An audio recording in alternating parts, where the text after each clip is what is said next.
22 April দিনটা নিশ্চয়ই আপনাদের মনে রয়েছে, পহেলগাঁও হামলা সেই দিন। তারপর থেকে এতগুলো দিন মাস কেটে যাওয়ার পর অবশেষে আজ অপারেশন মহাদেব, এবং জানা যাচ্ছে যে পহেলগাঁও হামলার মাস্টারমাইন্ড, সেই মাস্টারমাইন্ড আজকের এই অপারেশনে নিহত। নিকেশ, কে সেই মাস্টারমাইন্ড? সুলেমান মুসা। দাচিগ্রামে গুলির লড়াই চলছিল স্পেশাল ফোর্সের সঙ্গে, আর তখন স্পেশাল ফোর্সের গুলিতে নিহত সুলেমান মুসা, আবু হামজা, ইয়াসের, এবং এই তিনজনই পহেলগাঁও হামলায় যুক্ত বলে দাবি। সুলেমান মুসা মাস্টারমাইন্ড বলা হচ্ছে, পহেলগাঁও হামলার মাস্টারমাইন্ড। আর আবু হামজা, আরো একজন ইয়াসের।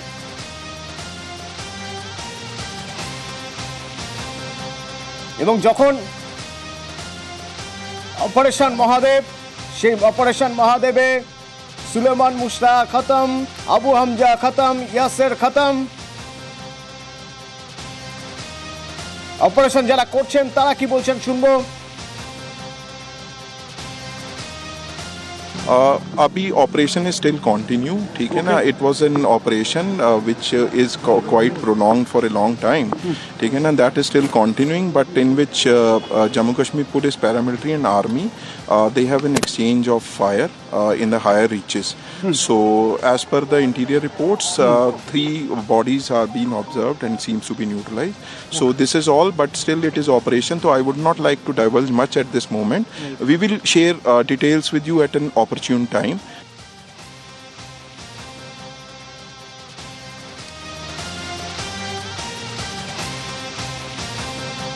ऑपरेशन सिंदूर पे डिस्कशन तो ठीक है, उससे पहले पहलगाम पे तो डिस्कशन करना ज़रूरी है। एलजी साहब ने ये कहा कि ज़रूर इसमें लापरवाही हुई है, इसमें इंटेलिजेंस और सिक्योरिटी की फेलियर का जो है हाथ रहा है। तो उस बात पे भी पार्लियामेंट में बात होनी चाहिए कि आखिरकार अगर इंटेलिजेंस का फेलियर रहा, अगर सिक्योरिटी का फेलियर रहा, तो उसके लिए किसको जिम्मेदार ठहराया गया। ऑपरेशन सिंदूर पे उसके बाद बात होगी। ফেলিওর যদি থাকে ইন্টেলিজেন্সের, সেটা নিয়ে আলোচনা হওয়া উচিত বলছেন ওমর আব্দুল্লাহ। আজ পহেলগাঁওয়ে হামলা এবং পরবর্তীতে অপারেশন সিঁদুর জানিয়ে পার্লামেন্ট সরগরম। প্রতিরক্ষা মন্ত্রী রাজনাথ সিং তিনি বলছেন যে যদি ভবিষ্যতে এই ধরনের হামলা হয়, আবার একই রকম ভাবে প্রত্যাঘাত করা হবে। তার আগে সংসদের বাইরের ছবি দেখছেন, আর ভিতরের ছবি একবার দেখাতে চাইবো, যেখানে রাজনাথ সিং বলছেন যে যুদ্ধবিরতি, এই যুদ্ধবিরতিতে কারো হস্তক্ষেপ হয়নি, এই যুদ্ধবিরতি পাকিস্তান চেয়েছিল তাই করা হয়েছে। এবং অপারেশন সিঁদুর নিয়ে বলতে গিয়ে তিনি বলছেন যে পড়শি দেশ যদি আবার এই ধরনের কাজ করে, ফের প্রত্যাঘাত হবে। भारत आतंकवाद के विरुद्ध 0 टॉलरेंस रखता है। भारत ने कार्रवाई इसलिए रोकी क्योंकि कॉन्फ्लिक्ट के पहले और उसके दौरान जो भी पॉलिटिकल और मिलिट्री ऑब्जेक्टिव्स तय किए गए थे, उसे हम पूरी तरह से हासिल कर चुके थे। यह मानना कि यह ऑपरेशन किसी दबाव में रोका गया था, यह बेबुनियाद है और सरासर गलत है। 10 मई की सुबह जब भारतीय वायुसेना ने पाकिस्तान की मल्टीपल एयरफील्ड पर करारा प्रहार किया, तो पाकिस्तान ने हार मान ली। हमारे डीजीएमओ से बात की, महाराज अब रोक दीजिए, बहुत हो गया। यह पेशकश इस कैबिनेट के साथ स्वीकार की गई हम लोगों के द्वारा कि यह ऑपरेशन केवल पाज किया गया है, स्थगित किया गया है। यह ऑपरेशन समाप्त नहीं हुआ है अध्यक्ष महोदय। अगर पाकिस्तान की ओर से भविष्य में कोई भी मिस एडवेंचर हुआ, तो यह ऑपरेशन, अध्यक्ष महोदय, मैं सदन को आश्वस्त करना चाहता हूं, दोबारा प्रारंभ हो। मैं सदन में यह बात फिर से दोहराना चाहूंगा कि पाकिस्तान के डीजीएमओ ने भारत के डीजीएमओ से संपर्क किया और सैन्य कार्रवाइयों को रोकने की अपील की। 12 मई को दोनों देशों के डीजीएमओ के बीच औपचारिक संवाद हुआ और दोनों पक्षों ने सैन्य कार्रवाइयों पर विराम लगाने का निर्णय लिया।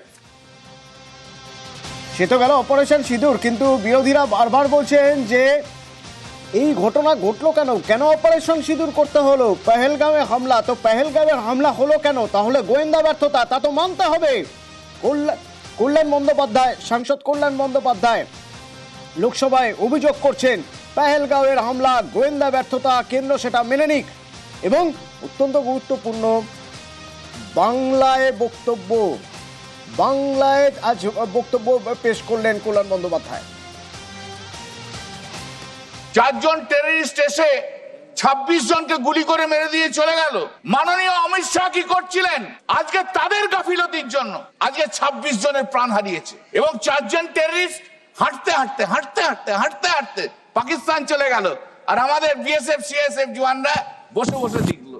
এত অপদার্থ হোম মিনিস্ট্রি কখনো কেউ দেখেনি। এই দায়িত্ব নিতে হবে প্রধানমন্ত্রীকে, এই দায়িত্ব নিতে হবে হোম মিনিস্টারকে। 140 কোটি মানুষের কাছে হাত জোর করে ক্ষমা চান যে আপনাদের গাফিলতিতে, আপনাদের নেগলিজেন্সির জন্য 26 জন লোক মারা গেছে। আমাদের ইন্টেলিজেন্স ডিপার্টমেন্ট কি করছিল? What Ajit Doval was doing? এখনো পর্যন্ত কেন এই লোকটাকে রাখা হয়েছে?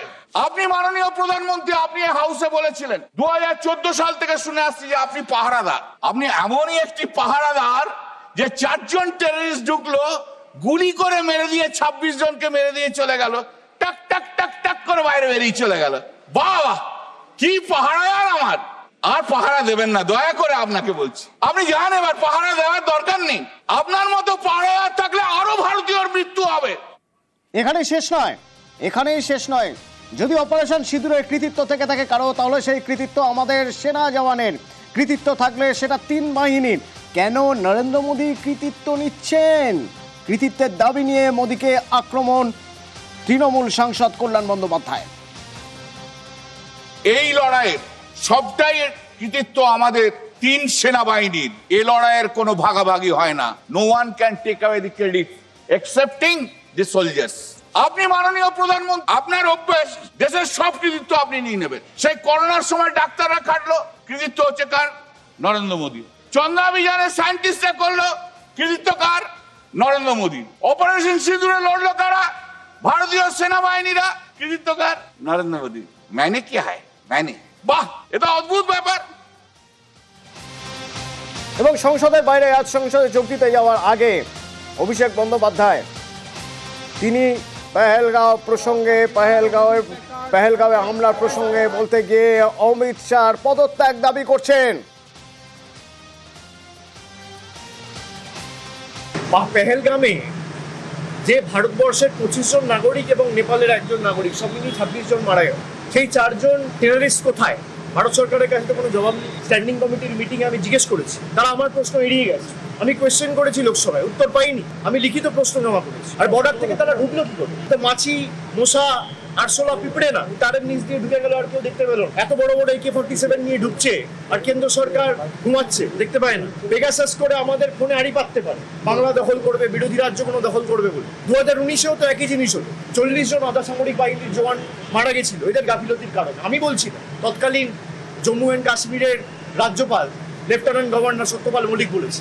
এখন যে লেফটেন্যান্ট গভর্নর মনোজ সিনহা, সে বলছে इंटेलिजेंस फेलियर। তাহলে इंटेलिजेंस শিপকে আপনি আবার এক্সটেনশন দিলেন কেন?